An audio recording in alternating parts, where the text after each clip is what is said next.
And as we continue the show, we are very honored to be joined here by Pablo Vivanco, who is the former director of Telesur English and a Chilean-born journalist. Pablo, thank you so much for being with us. Thanks for the invite. Well, I think a number of people saw, Pablo, the elections yesterday in Chile, the constitutional referendum, or at least one part of it, major victory for the idea of writing a new constitution. If you could just maybe give some context for how we got to this point. I mean, I think a lot of people in America essentially probably, they remember the protest about a year ago, now they're seeing this, but maybe don't really understand the connection between the two. Yeah. So I'll try to resume about 40 years of history fairly quickly. So after the 1973 coup against elected socialist president Salvador Allende, the dictatorship, the US-backed dictatorship, passed a constitution in 1980, basically, under gunpoint, which really institutionalized neoliberalism in the country as the only way that the country could operate. So even when the country returned to civilian rule in 1990, subsequent governments, even when they tried to implement some small reforms that people wanted in areas of education or health, these were often ruled as unconstitutional because the Constitution made it so that the state had to basically facilitate private accumulation. So anywhere where the private sector was, the state couldn't intervene. Right. So for years, and anybody who's been paying attention to Chile for the last 15 years or so, every year there's some movement of hundreds of thousands of people on the street demanding some change, again, whether it's in the area of quality, affordable education, quality, affordable healthcare, pensions that allow people to live with dignity, all these type of things. But because the private sector has been in there, the reforms have not been possible. So ultimately, last October, when people started flooding into the streets after the government proposed a fairly small transit fare hike, it just was the final detonator in decades of frustration, right? People ultimately trying to pursue changes by numbers of different means, either protests or also through elections, and not being able to see that, not being able to have that come through. So Chile, obviously, has grown into a country where that is very unequal, where people are severely indebted, where people are still working in their 70s and 80s because they can't retire. So that small fare hike was like the straw that broke the camel's back, to use a cliche there. And ultimately, those protests, what ended up being the culmination for that is that people realized nothing is going to be possible until that constitution, one of the last solid remnants of the dictatorship, is scrapped. So again, months of protests ultimately led to a pact that would initiate a constitutional reform, that would initiate a process to potentially replace the Constitution. Now, there's a lot of controversy around how that happened because a lot of folks felt that the politicians who entered into that pact really were betraying the streets. But nonetheless, this was the first step. And obviously, yesterday was an overwhelming show from Chilean people, over 75%, over 77% actually voting that they wanted a new constitution, close to 4 in 5 people saying that they wanted it to be a form of constituent assembly. In this process, it was called a constitutional constituency. That was one of the proposals. What the right wing wanted as a backup, because obviously a hard section of the right wing wanted this to be rejected, they lost. The other thing that they were pushing for was that it would be a mixed assembly so that it would include politicians. And people obviously overwhelmingly rejected that. So yeah, yesterday obviously was a major step, but this is also going to be this begins what's going to be another 2 years of a process before Chile could potentially have a constitution that basically undoes all those things that people want to be on the country. But nonetheless, it's not a foregone conclusion because of all of the different sort of traps that have been set in place in this process moving forward. So yesterday is definitely a victory, and I think everyone on the streets in Chile that poured out into the streets, felt that. But I think lots of people are also very cautious about, what could be potentially happening moving forward. And again, all the traps that are that have already been set by the right wing. Yeah, well, and I appreciate that summary. It's very pithy, very relevant. One of the things I think is relevant is exactly what you said there, which is the traps that have been set, the long time period that's there. Obviously, as you mentioned, this is a process that comes on the back of social explosion. So, I mean, what does the near or the medium term look like in this process? What are some of the roadblocks that are in the way?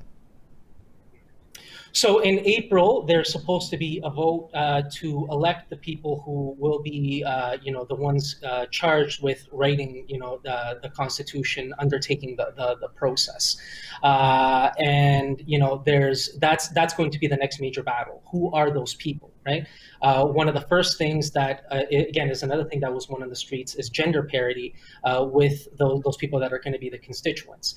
Another battle that's going to be, kind of in place, and that's already, been something that that's factored into the protests and the calls, has been representation from the Mapuche community, which is the indigenous communities in the south of Chile, who have long claimed autonomy, right? Like, I mean, they don't consider themselves, they consider themselves as distinct from the Chilean nation, and for good reason, right? They were never, conquered, so to speak, right? So they're a very strong local community that, has very strong organization, and that they maintain that they have a right to be treated as a distinct nation. Those are, just two examples of things that are going to be fought between here and April. The other thing, without getting kind of too bogged down into the details, is one of the major things around the previous constitution, the way that it was set up by the Pinochet regime in order to create an institutional roadblock to even small reforms, was mandating that any sort of at that point constitutional changes would have to have basically around 3/4 of support from the assembly, so from the National Assembly.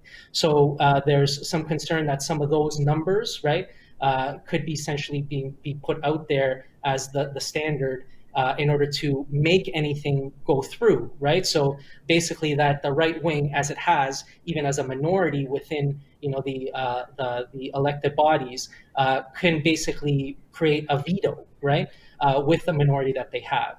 That's just two examples of some of the challenges that are going to be taking place in the very short term. But yeah, like, I mean, one thing that Chileans have demonstrated over the last few months, because we're coming upon over a year since the demonstration started. They started on October 18th of last year, is that people are fairly determined, right? Like, I mean, at this point, it doesn't exactly matter to people on the streets what the politicians think they can get away with, right? That people are very determined to see this through. They were on the streets regardless of the weather, the pandemic. They weren't letting go of the Plaza de Dignidad, the Dignity Plaza, and which is just one of the places where people were congregated all over the country. So in spite of those roadblocks, I have confidence that the people that have been carrying this movement on the streets are going to force their agenda onto this process, because they're the ones that have forced everything up until this point. I wonder where you place what's happening in Chile right now with the broader region. I mean, of course, obviously the MAS election victory in Bolivia, local elections coming up in Brazil, National Assembly elections in Venezuela, Ecuador also facing national elections. So a lot happening, a lot of ferment, a lot of social struggle. Where do you put what we saw yesterday and this process more broadly in that continental context? Yeah, well, like, I mean, I think that this is all, it is part of something, a regional sort of trend, which really flips the narrative of what was happening in Latin America over the last couple of years. The end of the cycle, the end of the progressive cycle, the end of the pink tide or whatever. It flips it on its head, showing that processes have ebbs and flows, right? And where that process, that began in 1999 in Venezuela and has, seen some defeats over the last couple of years. It doesn't necessarily mean that the entire thing has shifted now to the right. It's just undergone some changes, but nonetheless, the neoliberal project and capitalism as a whole is going to obviously fall into crisis. It's obviously in a perpetual state of crisis, but it's in a particular state of crisis right now. In the hemisphere, the neoliberal project in the hemisphere, in spite of making some electoral gains over the last couple of years, fell into crisis and into problems again.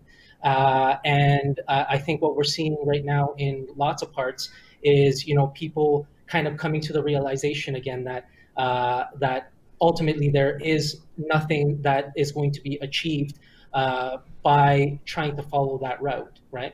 I think that there definitely were some sectors, and that has to be kind of looked at. What were some of the challenges, or what were some of the shortcomings in terms of being able to win over sectors to a more progressive agenda over the last few years.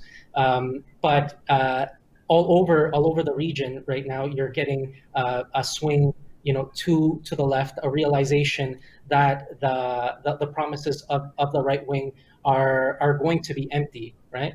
I think in some places, people had forgotten that there have been disarticulation of certain movements, and you're getting another sort of upsurge of people that are wanting to get an alternative to the neoliberal project, the neoliberal state, and are looking for a better future, right? Like, I mean, this is something that we're seeing all over the place, and it's understandable, and it was happening before the pandemic. But I think that the pandemic has also kind of accelerated and shown, has laid bare some of the empty promises of the right wing neoliberal project.